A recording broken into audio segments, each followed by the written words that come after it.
మార్వాడోడు వచ్చిన తర్వాత ఈ గ్రామాల్లో కుల వృత్తులను మొత్తం ధ్వంసం చేసిరు. ఈరోజు ఇల్లు కట్టుకొని ఇటుకక రాయక చెలకల జల్లే ఎరువు కుళ్ళుకో ఎద్దు బండి ఉన్నోడికి సైతం ఏడాదంతా పని దొరికేది. ట్రాక్టరు టక్కరించినాదో నా డొంక దారిని, ఆ ఎద్దు బండి గిల్లెగిరి పడ్డదమ్మో ఈ దేశంలోన. పల్లె కన్నీరు పెడుతుందో కనిపించని కుట్రల, నా తల్లి బందీ అయిపోతుందో కనిపించని కుట్రల. పరక శాపలకు గాలాలేసే తురకల పోరలు యాడికి పోయిరి, లారీలల్రా క్లీనర్లయ్యిర, పెట్రోలు మురికిల మురికయ్యిండ్రా.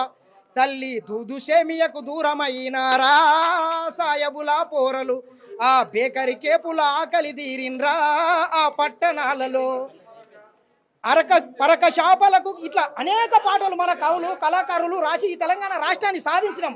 కానీ వచ్చిన తెలంగాణ రాష్ట్రంలో 4.5 కోట్లు కొట్లాడి తెలంగాణ రాష్ట్రం వస్తే కేవలం 1,00,000 మంది జనాభా కూడా లేనటువంటి మార్వాడోడు ఈ తెలంగాణ రాష్ట్రాన్ని సర్వం దోసుకొని పోతుంటే, ఆ మార్వాడోడు ఇచ్చేటటువంటి కొన్ని ముష్టి పైసలకు ఆశపడి ఇక్కడ కొంతమంది వాని అడుగులకు మడుగులెత్తుకుంటా ఈ దేశంలో ఎవడెక్కడైనా ఎవడొద్దన్నారా బతకొద్దని, బతుకు ఎక్కడైనా బతుకు, కానీ మా బతుకు మా పొట్ట కానీ మేము చెప్తున్నాం.